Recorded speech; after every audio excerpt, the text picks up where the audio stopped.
এটি একটি প্রাচীন সময়ের গল্প, যখন মানুষের হৃদয়ে সত্য ও ন্যায়ের মূল্য ছিল অপরিসীম, কিন্তু লোভের অন্ধকার মাঝে মাঝে সেই আলোকে ম্লান করে দিত। মধ্য এশিয়ার একটি প্রাচীন শহর সমরকন্দে এই গল্পের ঘটনাগুলো জীবন্ত হয়ে ওঠে। এটি এমন একটি গল্প যা পিতামাতার প্রতি ভালোবাসা, সম্মান এবং লোভের ভয়ঙ্কর পরিণতির কথা বলে। এই কাহিনী আমাদের শেখায় যে সম্পদের চেয়ে বড় ধন হল পিতামাতার দোয়া, আর সত্যের পথে চললে আল্লাহ কখনো কাউকে একা ছাড়েন না। সমরকন্দ শহরে আব্দুল্লাহ নামে এক বৃদ্ধ ব্যক্তি বাস করত। তার বয়স ছিল প্রায় ৭০ বছর। তিনি এতটাই জ্ঞানী এবং অভিজ্ঞ ছিল যে সবাই তার নাম সম্মানের সাথে উচ্চারণ করত এবং তাদের সমস্যার সমাধানের জন্য তার কাছে পরামর্শ চাইত। আব্দুল্লাহ পেশায় ছিল একজন কৃষক। তিনি তার জমিতে কঠোর পরিশ্রম করে এবং খেজুর ও জলপাইয়ের ব্যবসা করে প্রচুর সম্পদ সঞ্চয় করেছিল। তার 2 ছেলে ছিল। বড় ছেলে ইউসুফের বয়স ছিল 30-এর কোঠায়। সে বিবাহিত ছিল এবং তার 2টি সন্তান ছিল। আর ছোট ছেলে ইয়াহিয়া ছিল এখনও অবিবাহিত। সে কাজের চেয়ে গল্পগুজব এবং অকেজো কাজে বেশি ব্যস্ত থাকত। 2 ভাই আব্দুল্লাহর বাড়িতে বড় হয়েছিল। তাদের কখনো ক্ষুধা বা অভাবের মুখোমুখি হতে হয়নি। আর তাদের বাবা তাদের জন্য খরচ করতে কোনো কিছুই বাকি রাখেননি, নৈতিকতা এবং সততার ব্যাপারে একটু কঠোর হওয়া ছাড়া। সময় তার নিজের গতিতে চলছিল এবং আব্দুল্লাহর শরীরে বার্ধক্যের লক্ষণগুলো দেখা দিতে শুরু করেছিল। তিনি দ্রুত ক্লান্ত হয়ে পড়ত এবং ঘন্টার পর ঘন্টা খেজুর গাছের ছায়ায় বসে নিজের সাথে কথা বলত। তিনি ভাবত, আমি চলে গেলে আমার ছেলেরা কি আমার নাম মনে রাখবে? কিন্তু ইউসুফ এবং ইয়াহিয়া এসব বিষয়ে আগ্রহী ছিল না। তারা কেবল একটি জিনিস নিয়ে ব্যস্ত ছিল, আর তা হলো সম্পদ। এক রাতে ইউসুফ এবং ইয়াহিয়া বাড়ির উঠানে বসেছিল। ইউসুফ বলল, ইয়াহিয়া, তুমি জানো আমরা অনেক কষ্ট করেছি, কিন্তু বাবা এখনও আমাদের উত্তরাধিকার থেকে কিছুই দেননি। ইয়াহিয়া তাচ্ছিল্য করে বলল, ভাই, তিনি তো পুরো জীবন বাঁচার ইচ্ছা রাখেন। মনে হয় আমাদের নিজেদের হাতে তার কবর খুঁড়তে হবে, তবেই কিছু উত্তরাধিকার পাব। দুজনেই হেসে উঠল। ইউসুফ বলল, কেন আমরা এই কাজটা তাড়াতাড়ি করে ফেলি না? ইয়াহিয়া অবাক হয়ে তাকালো। কিভাবে? মানে আমরা কি আমাদের বাবাকে মেরে ফেলব? ইউসুফ উত্তর দিল, না, আমি বলছি না যে তাকে মেরে ফেলতে হবে। শুধু তাকে সেই পরিত্যক্ত কুঁয়োতে ফেলে দিব যেখানে কেউ যায় না। তারপর বলবো তিনি নিখোঁজ হয়ে গেছেন। এভাবে তাকে ফেলে রাখবো, কেউ জানতেও পারবে না। ইয়াহিয়া দুষ্টু হাসি দিয়ে বলল, এই আইডিয়াটা আমার পছন্দ হয়েছে। আর এভাবেই লোভের প্রথম স্ফুলিঙ্গ জ্বলে উঠল। সেই রাত থেকেই কিছুই আর আগের মতো ছিল না। ইউসুফ এবং ইয়াহিয়া শান্তিতে ঘুমাতে পারত না, কারণ লোভ তাদের হৃদয়ে আগুন জ্বালিয়ে দিয়েছিল। প্রতি সকালে তাদের হৃদয় শুকনো ঘাসের আগুনের মতো জ্বলত। তারা প্রায়ই তাদের বাবা আব্দুল্লাহকে দেখত, যিনি তার খেজুর বাগানে ধীরে ধীরে হাঁটছিলেন। তাদের মনে হতো যেন তারা একটি সোনার থলি ঘুরে বেড়াতে দেখছে। এক সন্ধ্যায় 2 ভাই গোপনে বাড়ির পিছনের দিকে গেল। ইয়াহিয়া বলল, আমি শুনেছি উপত্যকার প্রান্তে একটি পুরনো কুঁয়ো আছে। অনেক বছর ধরে কেউ সেখানে যায়নি, এমনকি রাখালরাও সেখানে যায় না। ইউসুফ উত্তর দিল, আমিও শুনেছি। ঠিক আছে, তাহলে সকালে আমরা আব্বুকে নিয়ে যাব। বলবো আমরা তোমাকে নতুন খেজুর বাগান দেখাতে চাই, আর তাকে কুঁয়োর কাছে নিয়ে যাব। সেখানেই তার সাথে হিসাব চুকিয়ে দেব। ইয়াহিয়া বলল, যদি কেউ আমাদের দেখে ফেলে? ইউসুফ বলল, কেউ দেখবে না, আর সে যদি কুঁয়োতে পড়ে তবে কখনোই বেরোতে পারবে না। সেই রাতে ইয়াহিয়া ঘুমাতে পারেনি। তার হৃদয়ে তার বাবার জন্য নয়, ভয়ে ধরফর করছিল। আর ইউসুফের কথা বলতে গেলে সে শান্ত ছিল। সে কল্পনা করছিল তার নামে যে জমি জায়গা সম্পত্তি হবে, যে অর্থ সে সংগ্রহ করবে, আর লোকে তাকে ইউসুফে কাবিল বলে ডাকবে। পরের দিন ভোরে তারা সবাই বাড়ির উঠানে জড়ো হলো। আব্দুল্লাহ আরাম করে বসে কফি খাচ্ছিল। ইউসুফ কাছে এসে বলল, বাবা, আমরা কখনো তোমার সাথে বাইরে গিয়ে বেশি সময় কাটাইনি। আজ আমরা তোমাকে কোথাও নিয়ে যেতে চাই, যাতে তুমি কিছু শান্তি পাও। আজ আমরা একটু হাঁটতে যাই। আব্দুল্লাহ হেসে বলল, আমি কসম করে বলছি, আমার আর শক্তি নেই, তবে আমার ছেলেরা যদি জোর করে তাহলে চলো। এটাই ছিল আব্দুল্লাহর শেষবার পায়ে হেঁটে বাড়ি থেকে বের হওয়া। বাবার হৃদয় শান্ত ছিল। তিনি জানতেন না যে তার 2 ছেলেই তার কবর তৈরি করে ফেলেছে। আব্দুল্লাহ ভারী পায়ে হাঁটছিল। কখনো কখনো তিনি থামতো ঘাম মুছতে, কখনো হাঁটতে থাকত, আর ইউসুফ ও ইয়াহিয়া গোপন চোখে একে অপরের দিকে তাকাচ্ছিল। কিছুক্ষণ পর তারা তিনজন গ্রামের প্রান্তে পৌঁছালো, যেখানে মাটি শুকনো ছিল। এই নির্জন জায়গায় একটি পুরানো কুঁয়ো ছিল, যার চারপাশে ভাঙা পাথর ছিল এবং চারদিকে নীরবতা। কুঁয়োর কাছে পৌঁছে ইয়াহিয়া বলল, বাবা এসো দেখো, কুঁয়োর পানি উপরে উঠে এসেছে। আব্দুল্লাহ লাঠির সাহায্যে ঝুঁকে কুঁয়োর ভেতর তাকালো, কিন্তু ভেতরে শুধু অন্ধকার ছিল। সেই মুহূর্তে ইউসুফ এবং ইয়াহিয়া পুরো শক্তি দিয়ে ধাক্কা দিল। আব্দুল্লাহ জোরে চিৎকার করে কুঁয়োর মধ্যে পড়ে গেল। তার শরীর পাথরের দেয়ালে ধাক্কা খেয়ে গভীরে অদৃশ্য হয়ে গেল। ভাইয়েরা একে অপরের দিকে তাকালো, তাদের শ্বাস দ্রুত হয়ে গেল। ইয়াহিয়া কুঁয়োর ভেতর তাকিয়ে ফিসফিস করে বলল, এটা ঠিক হয়ে গেছে। ইউসুফ একটি পাথর তুলে কুঁয়োর মধ্যে ছুঁড়ে দিল। পাথরের টুং শব্দ হলো, তারপর নীরবতা। তারা দুজন তৎক্ষণাৎ সেখান থেকে চলে গেল। সূর্য তখন সবে উঠেছিল, কিন্তু যে তাপ তারা অনুভব করছিল তা ছিল তাদের নিজেদের ভুলের আগুন। বাড়ি পৌঁছে দুজনেই এমনভাবে বসল যেন কিছুই হয়নি। সন্ধ্যায় ইউসুফ গ্রামে খবর ছড়াতে শুরু করল যে আব্দুল্লাহ ভোলে হাঁটতে বেরিয়েছিল এবং ফিরে আসেনি। সবাই ভয় পেয়ে গেল যে তিনি হয়তো মরুভূমিতে হারিয়ে গেছেন। গ্রামবাসী জড়ো হয়ে তাকে খুঁজতে বের হলো, কিন্তু কোথাও তার কোনো চিহ্ন পাওয়া গেল না। প্রথম রাত পার হলো, তারপর দ্বিতীয়, তৃতীয় এবং আব্দুল্লাহকে নিখোঁজ ঘোষণা করা হলো। কিন্তু বন্ধুরা, একটা কথা মনে রেখো, গোপন কখনো চিরকাল গোপন থাকে না। গ্রামে ফিসফাসের শব্দ শুরু হলো। লোকেরা খোঁজাখুঁজিতে ক্লান্ত হয়ে গেল। এখন সবাই বিশ্বাস করতে শুরু করল যে হয়তো তিনি মরুভূমিতে হারিয়ে গেছেন বা কোনো উপত্যকায় পড়ে গেছেন এবং তারা তাকে খুঁজে পায়নি।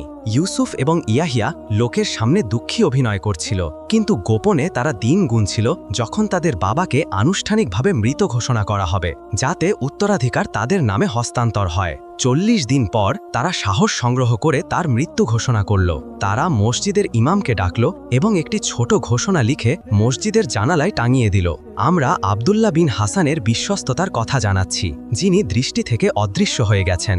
আল্লাহ তার ওপর রহম করুন। এরপর উত্তরাধিকার প্রক্রিয়া শুরু হলো এবং বন্টন শুরু হলো। তারা পশু এবং খেজুর গাছ বিক্রি করল এবং আব্দুল্লাহ যে সোনা তার বিছানার নিচে পুরানো সিন্ধুকে লুকিয়ে রেখেছিল তা ভাগ করে নিল। ইউসুফ একটি নতুন বাড়ি কিনল, উচ্চ জাতের ঘোড়া কিনল এবং তার নামে একটি ব্যবসা খুলল। আর ইয়াহিয়ার কথা বলতে গেলে সে টাকা নিয়ে ভ্রমণ শুরু করল। সে যে সব জায়গায় যেত সেখানে রাত কাটাত। সম্পদ তার হাতে প্রচুর ছিল না, মাত্র কয়েক মাস পার হয়েছিল। এক ভ্রমণের সময় ইয়াহিয়ার কাফেলা ডাকাতদের হাতে লুট হয়ে গেল এবং সে তার বেশিরভাগ টাকা হারালো। সে ভাঙা মন নিয়ে শহরে ফিরল। তার অবস্থা এমন হয়েছিল যে সে ঋণ পরিশোধ করতেও অক্ষম ছিল। আর ইউসুফের কথা বলতে গেলে তার ব্যবসা ব্যর্থ হতে শুরু করল। সে একের পর এক চুক্তি হারালো এবং লোকেরা তার থেকে দূরে সরে যেতে শুরু করল। সে ভুল লোকেদের দ্বারা ঘিরে থাকত। তারপর হঠাৎ সে এমন এক রোগে আক্রান্ত হল যার কোনো চিকিৎসা সত্ত্বেও সম্ভব হল না। তার শরীর দুর্বল হয়ে গেল, তার মুখ ফ্যাকাশে হয়ে গেল, তার মুখ ফ্যাকাশে হয়ে গেল। দুজনেই তাদের হতাশায় ডুবে গিয়েছিল। রাতে অদ্ভুত সংকেত দেখা দিতে শুরু করল। ইয়াহিয়া দূর থেকে একটি কান্নার শব্দ শুনত, যা তার বাবার কণ্ঠের মতো শোনাত, আর কেউ যেন ভূগর্ভ থেকে তার নাম ধরে ডাকছিল। ইউসুফ স্বপ্নে সেই কুয়ো দেখতে শুরু করল। প্রতিবার ঘুমালে সে একটি কণ্ঠ শুনত, তার বাবার কণ্ঠ। কেন ছেলে, কেন? বাস্তবতা তাদের হৃদয়ে ভারী হয়ে উঠল।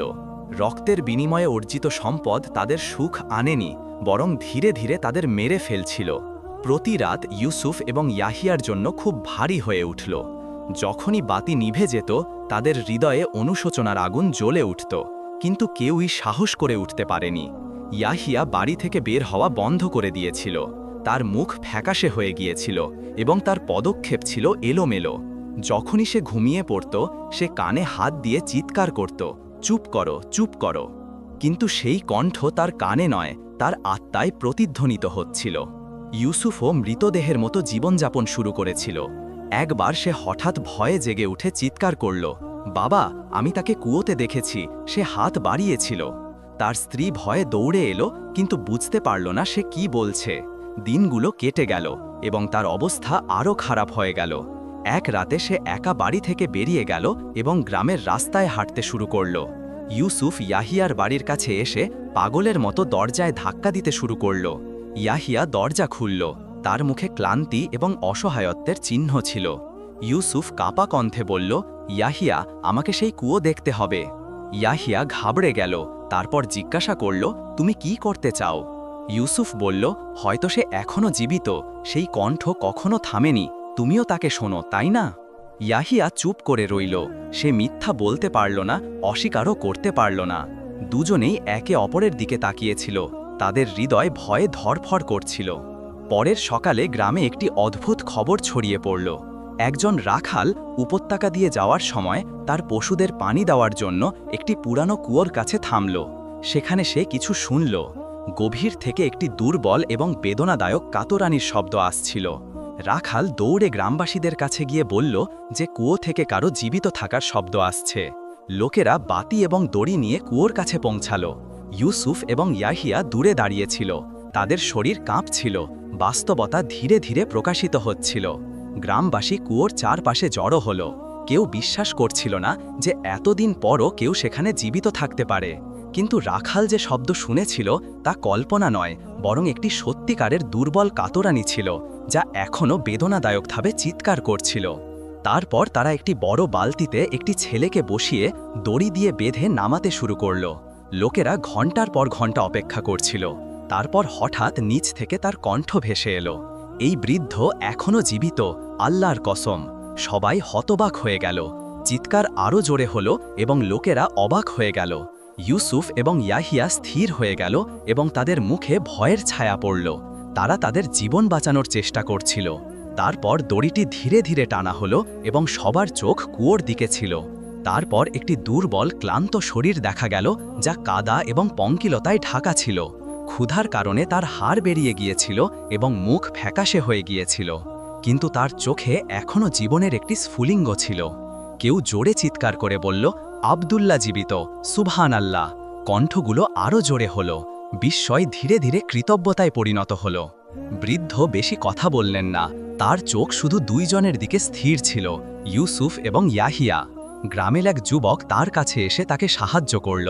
সে নরম কণ্ঠে আব্দুল্লাহকে জিজ্ঞাসা করল, এসব কিভাবে হলো? আব্দুল্লাহ কষ্ট করে এক পা এগিয়ে বলল, আমার ছেলেরা আমাকে ফেলে দিয়েছে, তারা আমার সম্পত্তি চায়, আমাকে নয়। লোকেরা নীরব হয়ে গেল। তারপর আব্দুল্লাহ দুর্বল কণ্ঠে বলল, আমি কুয়োতে অনেক রাত কাটিয়েছি, বৃষ্টির পানি এবং কুয়োর ভেতরে জন্মানো গাছের শিকড় খেয়ে বেঁচেছিলাম, কিন্তু আল্লাহ আমাকে ছাড়েননি। একজন বৃদ্ধ বলল, আল্লাহর শক্তির চেয়ে বড় কোনো শক্তি নেই, যাকে তিনি রক্ষা করেন তাকে কে বাঁচাতে পারে? আরেকজন বৃদ্ধ বলল, আল্লাহর কাছে কিছুই লুকানো থাকে না, তুমি গোপন যত গভীর কুয়োতেই লুকাও। অবশেষে ইয়াহিয়া মাটিতে পড়ে গিয়ে কাঁদতে শুরু করল, আমাকে মাফ করো, আমরাই নিজেদের চোর ছিলাম। ইউসুফ নীরবে দাঁড়িয়ে রইল। দুজনকেই গ্রেফতার করা হলো এবং মামলাটি গ্রামের কাজীর সামনে উপস্থাপন করা হলো। ইউসুফ এবং ইয়াহিয়া, যারা শিকল দিয়ে বাঁধা ছিল, কাজী এবং গ্রামবাসীদের সামনে দাঁড়িয়েছিল। আব্দুল্লাহ সেই সভায় যোগ দিল। তাকে দেখে কাজী বলল যে যা ঘটেছে তা শুধু একটি অপরাধ নয়, বরং এমন একটি ঘটনা যা মানবতার মৌলিক নীতিগুলোকে কাঁপিয়ে দিয়েছে। টাকার জন্য বাবাকে ছেলের হাতে ফেলে দেওয়া শুধু বিশ্বাসঘাতকতা নয়, বরং তার করুণাময় হৃদয়ে গভীর আঘাত। তারপর তিনি 10 বছরের কঠোর শ্রমসহ কারাদণ্ড এবং আব্দুল্লাহকে আর্থিক ক্ষতিপূরণ দেওয়ার নির্দেশ দিল। ইউসুফ এবং ইয়াহিয়া ভাঙা হৃদয় নিয়ে হলে দাঁড়িয়েছিল। সময় কেটে গেল এবং শাস্তি পূর্ণ করার পর ইয়াহিয়া ভারী মাথা এবং অনুশোচনায় ভরা হৃদয় নিয়ে বেরিয়ে এলো, আর ইউসুফ কিছুদিন পর বের হলো। তার শরীর দুর্বল এবং আত্মা ভাঙা ছিল। এখন তার কাছে পৃথিবীর কিছুই ছিল না, শুধু সেই স্মৃতিগুলো ছিল যা প্রতি রাতে তাকে তাড়া করত। কিন্তু আব্দুল্লাহ তার সাধারণ বাড়িতে ফিরে যাওয়ার সিদ্ধান্ত নিল। তিনি তার বাকি জীবন শান্তিতে কাটালো। এখন তার কাছে আগের মতো সম্পদ ছিল না, কিন্তু তার হৃদয়ে শান্তি এবং আল্লাহর সন্তুষ্টিতে ধন্য হয়েছিল। তিনি তার বাড়ির ঝাঁপি গরিবদের জন্য খুলে দিল এবং তার ছোট ছেলে ইবনে ইউসুফকে সত্য, ন্যায় এবং দয়ার নীতি শেখালো। এক রাতে তার নাতির মাথায় হাত রেখে তিনি বলল, বাবা, আসল জিনিস হলো যে একজন মানুষ তার সম্পদ বৈধভাবে অর্জন করবে এবং ধনী হওয়ার পর কাউকে কষ্ট দেবে না, না কথায় না কাজে। এভাবে আব্দুল্লাহ তার অতীতকে তার হৃদয়ের গভীরে কবর দিল, কিন্তু তিনি তার জীবনের গল্পকে মানুষের জন্য একটি শিক্ষা বানিয়ে দিল। প্রকৃতপক্ষে এই পৃথিবীতে পিতামাতার চেয়ে বড় কোনো সম্পদ নেই। এখন আব্দুল্লাহ তার বাড়ির দরজা গরিবদের জন্য খুলে দিল, কারণ তিনি বুঝেছিলেন যে তার সম্পদের আসল মালিক হল গরিব এবং প্রাপ্য মানুষ, তার অবাধ্য সন্তানরা নয়।